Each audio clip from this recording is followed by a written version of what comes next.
Okay, let's get started.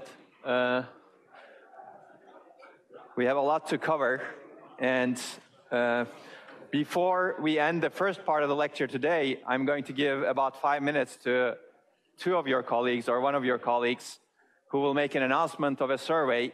I think it's an important survey. They think it's an important survey also, and I would encourage you to fill it either during the announcement or during the break or whenever before the survey is due. Does that sound good? Okay. And she will explain what the survey is about. It's about experience at ETH for students, basically. And hopefully you will participate. Okay, but before we do that, we have part of the lecture to cover.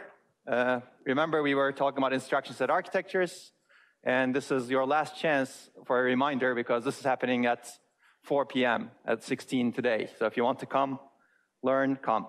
And you remember this extra assignment. That's also finishing today. So if you want to do the extra assignment, the last chance is today, midnight, 11:59, 59:59. Okay, and this is the agenda for the today, basically. We're going to cover instruction set architectures, and we're going to cover LC-3 and MIPS assembly and programming. I assume everybody knows programming here, right? Yes, who knows programming? I hope everybody raises their hand. Who doesn't know programming? Okay, some people are raising their hands, but maybe they're joking with me at this point. Okay, but I'm going to give you a very low-level view of the programming. So we're going to program in machine code and assembly, and everything is built on top of it in the end. These are the required readings. Hopefully you're doing them. I think you'll learn a lot by doing them, and certainly it'll help the lectures. And next week's readings, please do them, because next week we're going to dive deep into the microarchitecture, how these instructions that we're going to talk about are actually implemented underneath. Okay, so recall this is the instruction cycle. Every instruction goes through this, and basically your computers are executing this loop of the instruction cycle whenever they do anything. Basically, they don't do anything outside of the loop, really, actually. You can consider everything as part of the loop that's going on. Okay, and we were talking about instruction set architectures. I actually gave you the slide. What is an instruction set architecture? It's really the contract between the hardware and software. It's essentially the manual that somebody defined as the contract. And that contract is different between different architectures. And what are the differences? The memory organization is different. The register set is different. The instruction set is different. The instruction set consists of multiple things, as we were discussing when we finished yesterday. So we were talking about opcodes, for example, and we finished the opcodes, actually. But just to jog your memory, opcodes are the part of the instruction that tells the machine what this instruction means, basically. What should the machine do? And this is in LC-3, it's very clean. It's these 4 bits at the top of the 16-bit instruction. And LC-3B, there are different instructions. And some of them are not used. If you get this opcode, for example, the machine ideally should really output an exception saying that, okay, I don't know what this instruction is. It's an illegal instruction because it's not defined, right? But all of the other instructions are defined over here. And this is the opcode in MIPS. It's not called opcode because opcode is somewhere else. When your opcode is 0, you look at this funct bits and they tell you what the instruction is. And you should get familiar with this very quickly because you're going to do some programming as part of your exercises also. Okay, that's the next slide. Okay, we stopped here. We were talking about data types.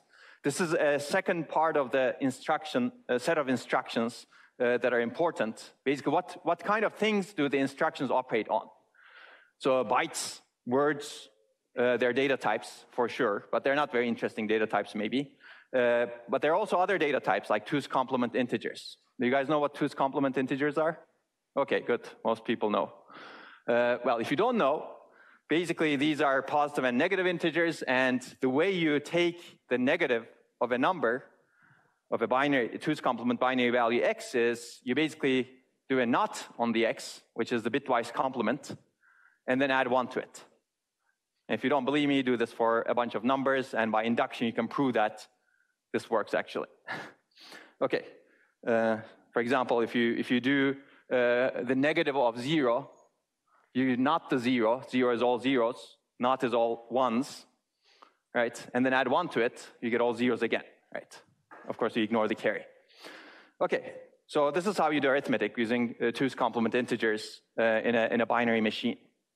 MIPS supports even more data types, and this is a data type. and this data type is supported in LC3. And that's the only data type support aside from byte word, ... So MIPS supports 2's complement integers to do arithmetic. It also supports unsigned integers. Basically, you can interpret a 32-bit value as an unsigned integer. There's no sign, everything is positive or 0. So if you have all ones for a 32-bit value, that's basically 2 to the 32 minus 1, right? It's not interpreted as -1, which is the case in 2's complement integers. It's interpreted as 2 to the 32 minus 1. So that's a different data type. And there's also what's called floating point, which we're not going to get into. You can basically represent numbers like 1.3575. You can represent pi to some accuracy, for example. Okay, so trade-offs are involved, and let's talk about some of the trade-offs. Basically, what data type should be supported in the ISA and what data type should not be. This is really the ISA designer's decision, but this actually affects the high level, how the software actually takes advantage of it. For what's the benefit of having more or high-level data types in the ISA? What is the disadvantage? I'll quickly talk about this. Basically, think compiler versus programmer, and the programmer. I think of the compiler and the programmer the same, because they both generate code in the end. One is automated, one is human, or maybe some robot, versus the microarchitect. Microarchitect is designing the hardware, right? And this leads to the concept of semantic gap. So if you have data types that are very high level at the programmer level, then you have little gap between the programming language and the instruction set architecture. For example, in the programming language, you may have a hash table data structure, right? You all know about hash tables, hopefully. Linked lists. Any kind of data structure. In the instruction set architecture, you may have that same data type also, a hash table, somehow represented. Let's not go into how it's represented, but it could be represented as part of the instruction set architecture. And if you have that in your instruction set architecture, then the semantic gap between the programming language and the instruction set architecture is very small. The instruction set architecture is almost like the programming language that you have because it has a hash table construct in it.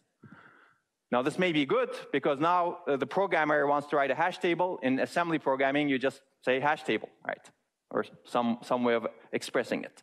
But then the instruction becomes more complex now because underlying instructions now cannot be just simple nots, ands, but they have to operate on a hash table. Okay, so basically this is a trade-off between the complexity of the difficulty of the job of the software or the compiler or the programmer versus the difficulty of the job of the hardware, the microarchitect. There are other issues related to this, which we're not going to get into. It affects performance in some way also, but I'm not going to get into that. So there was actually a lot of debate on this for a long time, and the debate is coming back again because we need more specialized languages to get high performance in architectures today, and how should those languages get translated to specialized architectures is a big issue today. So we're revisiting a lot of this discussion today. So ISAs may be changing in the future. For example, but there's a continuum here. For example, some very simple machines called RISC, reduced instruction set computers, they basically support only simple data types, very much similar to the LC-3, right? Only integer data type. On the other hand, very complex instruction set architectures support other data types like objects, very good for object-oriented programming. And they actually had permission checks, for example, integrated into the instruction set architecture. VAX architecture, which was very complex, supported doubly linked lists, for example, and various different types of queues for different operations. So we're not going to get into a lot of this, so you don't need to worry about that. But it's an interesting topic that's coming up again. For example, should matrices be data types? Maybe they should be, right? Especially given the prevalence of the matrix operations that we're doing today with machine learning. And some instruction set architectures had matrices as data types, but not the ones we're using today. Okay, so that's data types. There's also addressing modes, which I'm going to cover in a little bit more detail, because this exists a lot in the architectures that we're examining, and it's also important. But this basically is a mechanism for specifying where the operand of an instruction is located. How do you find the operand of an instruction?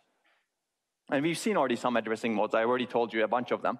In LC3, there are 5 of them.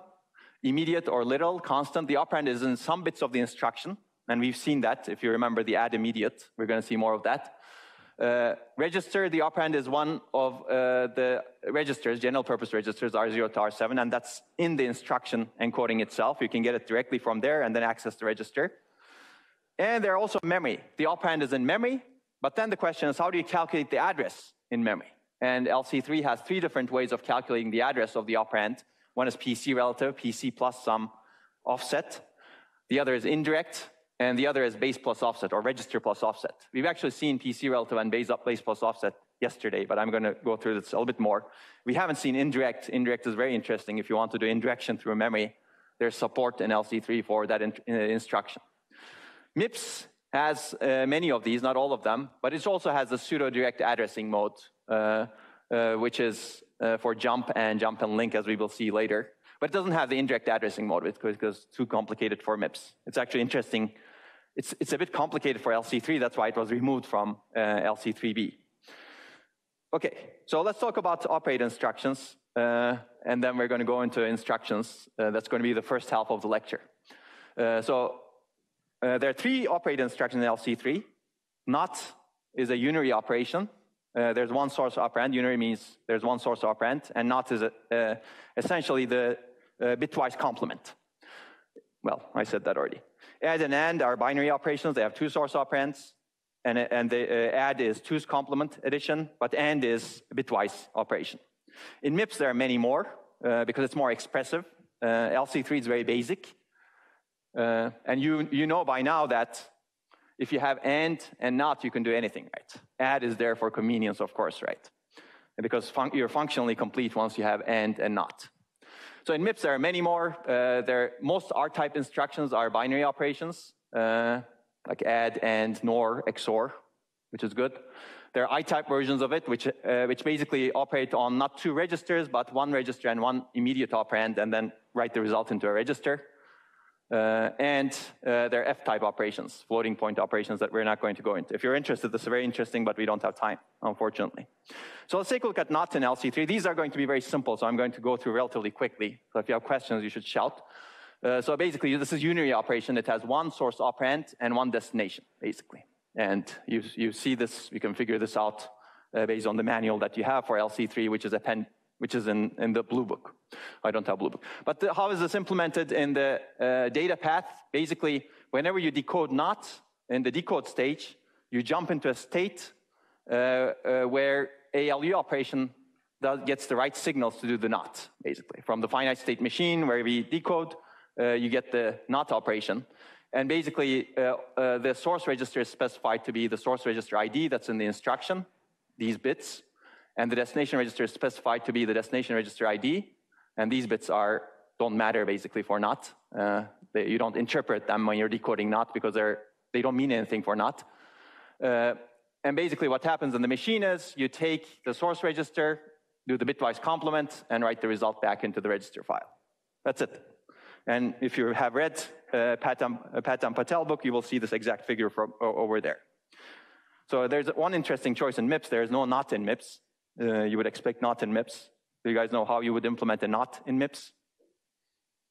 Any guesses? Yes. You could do it with an AND, but then there's no NAND in MIPS also. But you could do it with a NOR. Right? There's a NOR in MIPS. So if we do this very quickly, I don't want to spend a lot of time on this, but this basically goes back to Boolean algebra, right? So if you want to compute NOT, that's NOT of x. You can write NOT of x as NOT of x and NOT of x. And the Morgan's rules tell you that that's the NOR of x, right? Essentially, you can use the Morgan's laws, and you can use all your Boolean algebra to implement something that doesn't exist. Basically, NOR of a source register with another source register, which is the same source register, is your NOT. Okay, so yeah, operate instructions. We're already familiar with actually some of these operate instructions. That's why I want to go quickly. But let's use the versions with one literal operand. We've seen the versions of these when you have one source register and another source register and do an add, for example, or an AND, and write the result to a destination register. Let's take a look at the ones with immediate operands. So for example, subtraction is another necessary operation. You do subtraction once in a while. Let's take a look at an example of how it's implemented in LC3 and MIPS, because they're different. In MIPS, it's easy. But before we go into that, let's take a look at what do we have. In LC3, we have the add and AND. It looks like this. Their format is very similar, actually. You have one source register, and one immediate, basically 5 bits of immediate. And the operation specifies the add and end. Add is that opcode. And the semantics says basically take the register value in source register 1, indicated by these 3 bits, and add to it this immediate 5 bits, but the register 1 has 16 bits, right? How do you add a 5-bit value to a 16-bit value? You need some more specification. If these 5 bits, remember the data type is 2's complement integer, you have some 5 bits over there. How do you extend them to become 16 bits? The idea is to sign extend them. Basically, if these 5 bits are negative in 2's complement, they should remain negative. So you extend you have 5 bits over here. The top bit is a 1. That means it's negative. If you want to sign extend that value to 16 bits, the remaining 11 bits at the top will be all 1s. If you want to sign extend a value that is positive or 0, which means that it has to start with a 0 at the most significant bit, you basically fill the top 11 values with all zeros. Makes sense, hopefully. You basically sign extended a 2's complement value. And that's the idea over here, so that you can add it to a 16-bit value that's in the register. Now you can basically encode an immediate to add to a register inside the instruction. But of course, the value that you can encode is very small, right? It's only 5 bits. And with 5 bits, you can only encode up to plus or minus 16, right? Is that correct? Should think about that probably. Because you need to go up to plus 15 actually, right? Plus or minus 15. Okay, anyway, we'll think about that. So AND is different, AND is bitwise. You basically do source register 1 and sign extended immediate 5. So basically you take the immediate and you sign extend it. So this is not, again, as I said, LC-3B, all values are 2's complement. This is taken as a signed thing, and then you sign extend it. Okay, you can study these in your reading. And clearly, this is the source register, this is the destination register, and you have, I already said this basically. You need to sign extend this literal or immediate to 16 bits. So this is the assembly code of the add that we've seen. It's basically what this does is it adds -2 to the value in register 4, stores the result in R1. And this is how you do the machine code, as you know. And this is the machinery that you need in the machine to be able to do this. Basically, this is the instruction register. When this instruction is executing, you take the bottom 5 bits, sign extend them to 16 bits, and this basically shows exactly what's happening because it's a negative value on the top. You replicate all of the 1s over here, so you get this value. And this is very interesting. This 1 says that you should take the value from the sign extended part and not from the register. That's why when you study the data path, you will see that. That's the difference between an add immediate and some other add. So you basically take this value, sign extend value, add to it the value you read from the register file from the source register specified by R4. And then once you do the addition, well, how do you know you need to do the addition? The decoder tells you that this is an add, and that add value is indicated, input as a control signal to the ALU. And the result of the addition, which you can check by doing this, by adding this value to this value, you will get this one. And the result of the addition is basically written into the destination register. Okay? So basically, it's very simple. I've given you a little bit more complicated thing over here, which is this one. This one is cute, and you will figure that out when you read the book. Basically, this way you can quickly decide whether this bit 5 in the instruction decides whether you should take the immediate value as a second operand of the add operation, or whether you should take the value from a register. So if you go back to this slide, this 1 bit actually is important. If you go to the definition of add and AND, when you don't have an immediate, this will become 0, and you will have a register identifier over here, which will be interpreted as source register 2. And that's why that MUX works. So somebody who was designing the ISA was clever enough to make that so that you could quickly choose between a sign extended value, immediate value, versus a register value. Okay, so in MIPS, it's very similar again. So I'm going to give you 2 examples, but it's going to be similar. We have I-type instructions that have 2 register operands and immediate. One is a source register and the other is destination register. And you have some operate on data movement instructions that look like this. But it's kind of very similar to LC-3, except it doesn't have this single 1-bit over here. So they made a different choice over here. Here, the immediate is 16 bits because instructions are larger. You have 32 bits. You can afford 16 bits to be the immediate, and register sizes are larger, as you can see over here, and the opcode is larger. Okay, I already said this.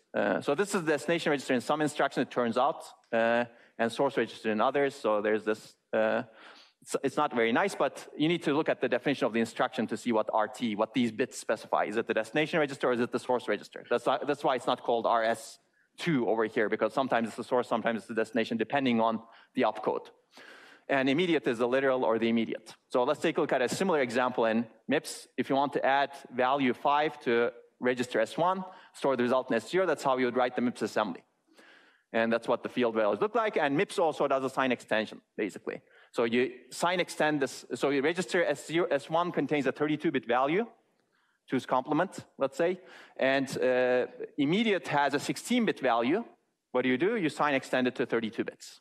And add to the register and write the result into RT over here. And that's the machine code. Okay, so how do you do subtract? I've shown you add. In MIPS, there is a subtract instruction. Well, let's start with the high-level code we want to implement. You should be able to do the conversion of this code to MIPS assembly, hopefully soon. But basically, this is a simple way of doing implementing this high-level code in MIPS assembly. You basically add S0, S1, which happen to be B and C, store the result into a temporary register, T0, and then take that temporary register and subtract from it S2, which is D, and store the result into S3. So you have a nice subtract. That's nice. Well, LC3 isn't that nice. Same high-level code. The assembly looks like this because you don't have a subtract instruction, right? Well, you add R0 and R1, B and C, nice. But to be able to get minus D, you first need to negate it. And how do you negate it? You know that this is a 2's complement number. Let's assume that it's in R3. You basically first take the bitwise complement, not of it, and then add 1 to it. And that gives you the 2's complement of, that should be actually R3. That's a mistake, I think. Yes, 2's complement of whatever is in R3. Actually, it's not a mistake because I didn't define exactly where D is, right? It could be in R3, R4, but this is not correct because I think the assembly, the destination is always on the left over here. So we should correct these slides. Okay, that makes sense, right? That's how you get the 2's complement. So there's a trade-off here. If you don't have a subtract instruction, now you need to add one more instruction. So you're executing one more instruction in the machine. Maybe it's slower, right? It's possible. But the control logic of this may be simpler because you don't have another instruction to decode, and you don't have another thing that you need to do in your ALU, right? Your ALU needs to be able to do sub. Okay. Okay, there's also subtract immediate in MIPS, which looks like this. So it makes life also easier. That way you can actually specify the immediate over here. So is sub-I really necessary in MIPS? It turns out it's really not necessary because if you're subtracting a small value, you're basically subtracting 3 from S0 over here. If you're subtracting that small value, you could do it with addition also, right? Because that small value fits in the immediate part. Okay? In LC3, you can do the same thing, basically. This is the add operation with an immediate. Okay, hopefully this is obvious, right? It's clean. Okay. So we're done with the operate instructions. Now let's take a look at data movement instructions and the addressing modes. We're going to look at different addressing modes now. So in LC3, there are 7 different data movement instructions. We're going to cover a bunch of them. The format looks like this. You have the opcode, you have the destination register or source register, and you have some address generation bits. These are how do you calculate the address? And there are 4 ways to interpret the address generation bits called the addressing modes. So PC-RL2 mode, indirect mode, base+offset, immediate mode. In MIPS, there are only base+offset and immediate modes for the load store instructions. So MIPS is a little bit simpler in this case. So let's take a look at PC-RL2. We've seen this actually before yesterday. So if you want to do load and store, you basically have these 9 bits that are essentially the offset of the memory address that you're calculating from the program counter. So let's assume you're doing a load or store. There are different opcodes. Basically, you have the destination register. These 3 bits specify destination register if you're doing a load instruction. They specify the source register if you're doing a store instruction. And this is the semantics of the instruction. Basically, the instruction says calculate the address to be program counter. That's the incremented program counter. Basically, the address of not this instruction, but the next instruction, plus the signed extended 9 bits. So you basically take these 9 bits and sign extend them to be 32 bits and add them to the PC and then access memory with that address and get the data at that location and move that data to the destination register. So hopefully this is clear. It's PC plus offset. It's also called PC relative addressing. Well, this is another one. This is basically, the store does exactly the same thing. The way it calculates its address is PC plus sign extended PC offset 9, except it doesn't read from memory. It writes to that memory address the contents of the source register specified over here. Okay, no surprises, simple. Okay, load in LC3. This is LC3 assembly and machine code over here. Basically, if you want to do a load in LC3, it looks like this. It's, again, very similar. So let's take a look at this. This is PC relative addressing again. So the idea over here is the load calculates its address by taking PC plus 1, which is the incremented PC. I don't show the PC over here. This is the incremented PC because we increment in the fetch stage, actually. You take that, you add to it, sign extended, bottom, I think in this case, it's 9 bits. Yeah, bottom 9 bits. Very similar to MIPS, actually. Bottom 9 bits. And basically do the add over here. And that gets you the, that gets you the address. You put that value into the memory address register. So this is the address calculation logic. Now memory address register got the address PC plus sign extended offset.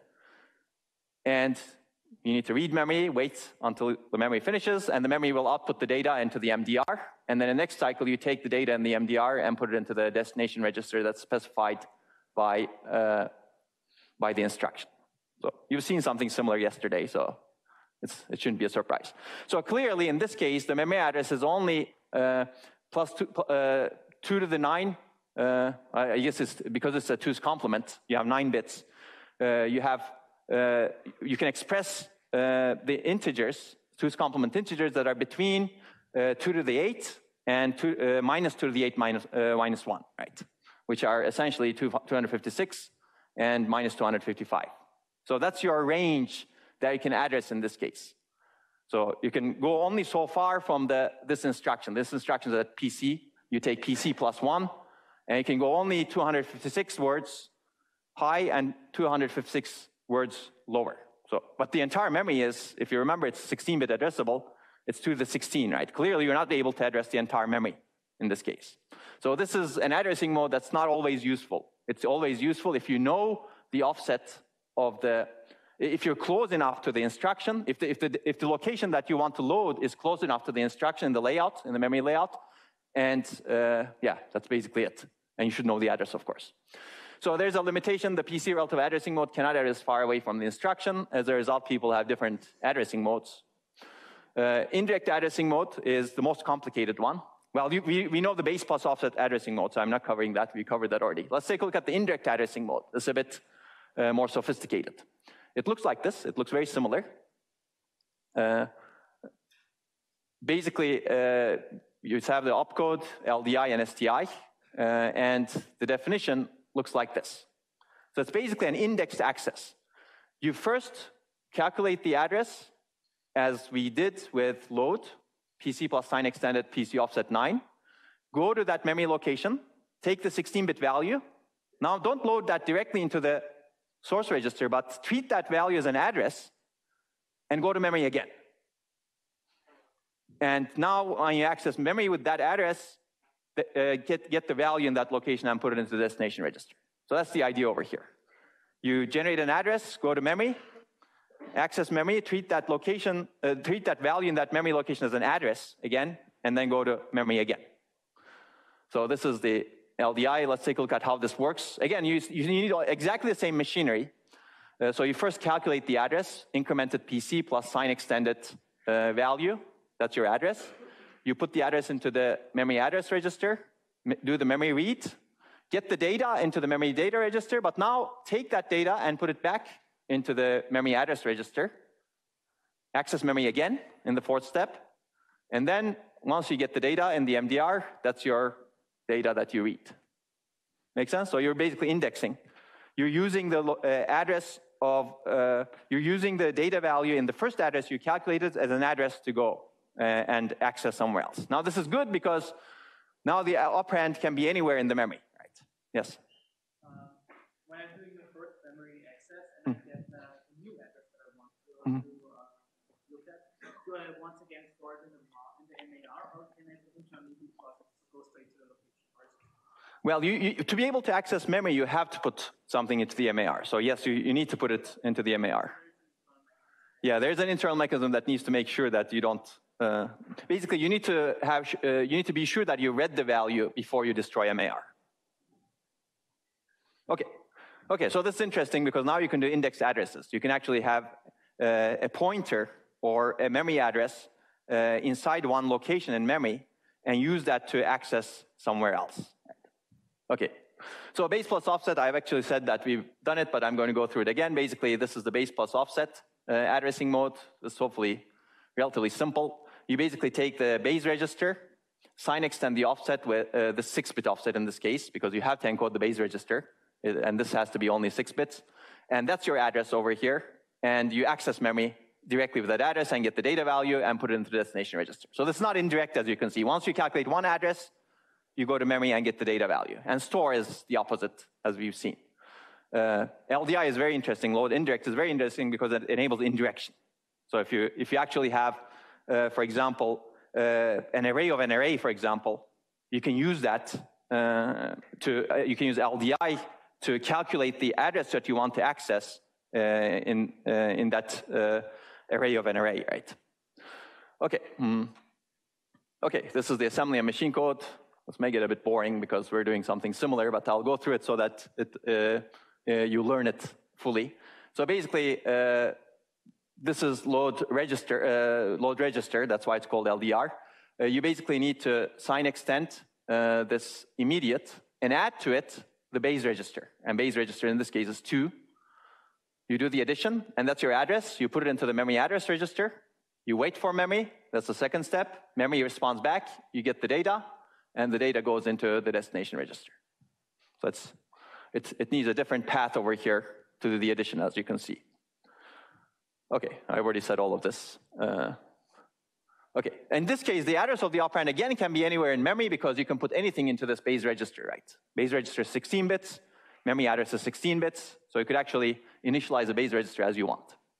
So in MIPS, LW, load word, and store word use the Base+Offset mode, but you actually knew that also. So if the high-level code looks like this, let's say you want to set the second element of an array to that variable A, you do this. Because remember, words are 4 bytes in MIPS. This is the base address of the array. You basically set the memory location at S0 plus 8 to S3, which is the value of A. And you can actually encode it this way. So immediate is the 16-bit offset that's sign extended to 32 bits over here. So we're going to look at an example program in MIPS and LC-3 relatively quickly again, because it's going to be simple. So this is a high-level code. Don't think about what it does. It has some meaning. Basically, you access the first element of array A, and you add to it some B that's coming, and then you subtract 5 from it, and then you store the result C into some other array. These are MIPS registers. So input registers in MIPS are usually indicated as source registers, S0, S1, S2. And MIPS assembly looks like this. Basically, you load the first element of array 0. This is the base address of the array A, and add 0 to it, and load the result into T0.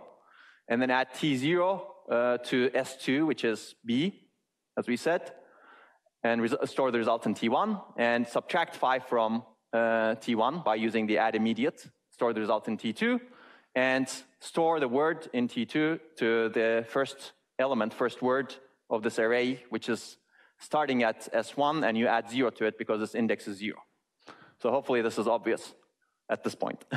And LC3 is very similar. I'm not going to go through this, but as you can see, it's very, very similar, actually. The syntax is different, and the register names are different, clearly, and some of the instruction names are also different, but load word is load register, store word is store register, and adds are indicated this way. You could have easily said this is add I also right here. Is that clear? Okay, you can study this on your own. It's very simple. Okay, we'll talk about immediate addressing mode, which is a bit interesting. Actually, this is called an addressing mode, but you're not calculating the memory address in this case. You're calculating a value. It's called load effective address. It looks like this. Opcode should be 1110 in LC3, and that's your destination register clearly. So basically, what you're doing over here is you're loading the destination register with an addition, with something you calculate. You take program counter +1, that's the incremented PC, sign extend this 9-bit offset, and basically do that addition, and put that value to the destination register. So you don't go to memory in this case. You basically are creating an address based on the program counter for further use potentially. So the difference from the PC relative addressing mode is that you're not going to memory in this case. And you will, if you read the book, you will see why this is useful.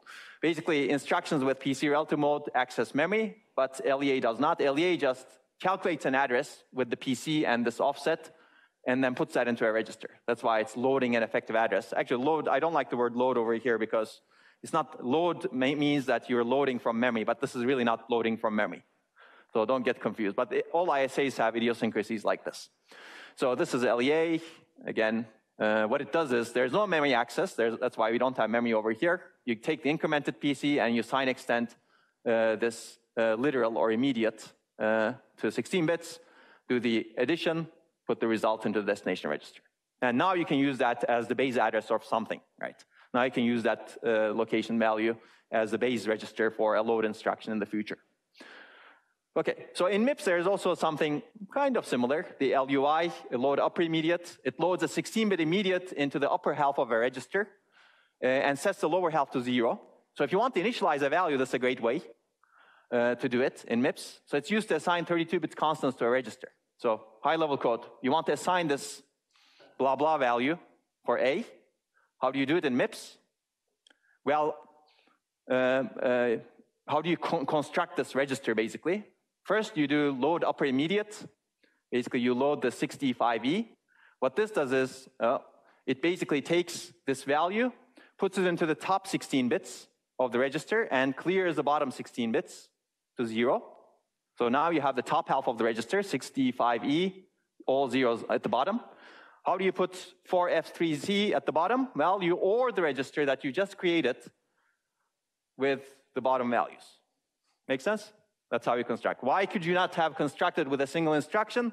Because you don't have enough bits to specify this 32-bit value. The instruction itself is 32 bits. You cannot put all of those 32 bits into the instruction clearly, otherwise you have no space for the opcode, right? Make sense? That's why you need 2 instructions to initialize a 32-bit value in MIPS. Okay, so this is an exercise, this is an addressing example that I'm not going to cover in full, really. But basically, you can have fun with what is the final value of R3 over here. Basically, if you start with this machine code, and if you have the ISA specification, you can clearly figure out what this is, right? You can basically figure out that these are these instructions, opcode. You can basically figure out that given this instruction, this is -3. Given this instruction, that's 14, ... And you can basically say what these instructions are. I actually showed you earlier.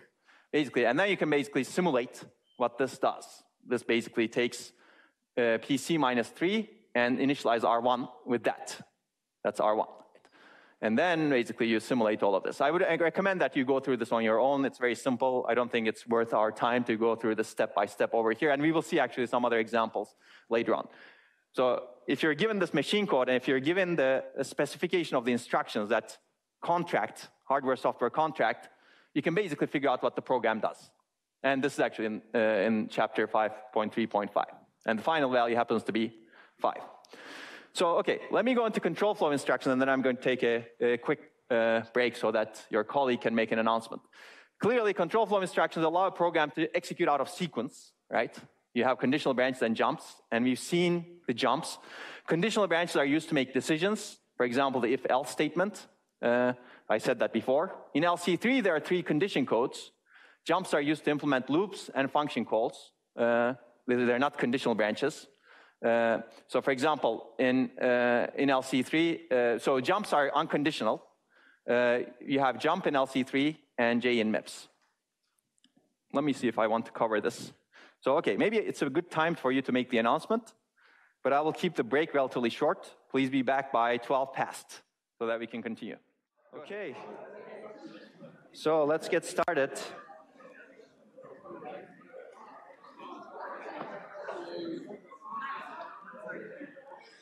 So remember, we're starting a bit early. Later than I expected, but a bit early still.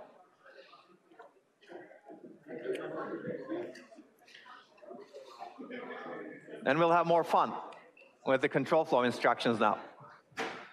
Okay, this is the slide I quickly covered. I'm going to cover it very quickly again, if I can. So basically, we want to allow the program to execute our sequence so that we can make decisions in the program, if and else. In LC-3, condition codes are used. I'm going to explain what they are. Or we want to actually do unconditional jumps also, and we will see why you need them also, as well. Actually, if you want to do if and else, you need an unconditional jump. One of the jumps is conditional, the other jump is unconditional, so that you can avoid one parts of the code. And yeah, there are instructions for this. So what are condition codes? This is actually interesting. This actually exists in, for example, x86. In the most common architecture today, you have condition codes, and they're important to know. So each time you write to a register, general purpose register, the machine, LC3, automatically updates 3 bits. And these are single bit registers. They're called NZP condition codes. They're either set to 1 or cleared, set to 0. So if the written value, the value that you're writing to the general purpose register, whatever, or 0, let's say, is negative, the machine automatically sets n to 1, z to 0, p to 0, which means that this value is negative. If the written value is 0, the machine automatically sets z. If the value is positive, the machine automatically sets p. Now you can make a decision based on these bits, right? Because you know what the last value that was written to a register was. Now you can branch on that value. If it's positive, you can do something. If it's negative, you can do something. If it's 0, you can do something. And you can combine. If it's positive or 0, you can jump somewhere. If it's negative, positive, or 0, you can jump somewhere. That's an unconditional jump, clearly, right? Okay, so x86 and Spark are examples of instructions, real instruction set architectures that use condition code. So let's take a look at one example of this, branch 0. So you're testing if the last value is 0, and you're going to take the branch, jump to some location if the last value was 0. It looks like this in assembly, and that's what it looks like in expanded. Basically, these NZP bits, these 3 bits, specify which condition code this branch should test. What does that mean? If the branch tests one of the condition codes, and if that condition code is true, then you're going to change the program counter to program counter plus PC offset 9, as we will see. Basically, these 3 bits specify which instruction, the condition codes to be tested. The machine has the condition codes stored in large NZP registers. And large NZP denotes the values of the corresponding condition codes. And you know what PC offset 9 is. Basically, the semantics of the instruction looks like this. If we are testing the N condition code, and if the N condition code in the machine is set, or if we're testing the P condition code and the P condition code in the machine is set, or if we're testing the Z condition code and the Z condition code is set, then PC gets PC plus sign extended PC offset 9. That's PC relative addressing mode for you. You jump into some other location in the program. And there are variations of this clearly by combining the condition codes. For example, BR and P test NNP condition codes. If either of them is true, then you branch. So if this condition evaluates to false, then you go to the next instruction. Right? So basically, you're testing a value.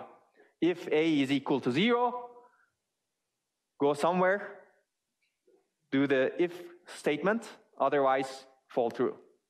Makes sense, right? Okay, so that's the BR0. This is how it's implemented in the machine. This is the instruction register. You take the NZP bits out, assuming this is a branch instruction. And then you basically compare them to these NZP bits, which are essentially ANDs, 3 AND gates. And then if any of them evaluate to 1, then you branch. Right? You basically change the program counter to program counter plus 1, that's plus sign extended PC offset 9. Okay, and then you ensure that you ensure that this MUX multiplexer is controlled by this, right? If this says yes, you should take this value and put it into the program counter. If this says no, then the next value should not load the program counter, right? Because you already incremented the program counter. Okay?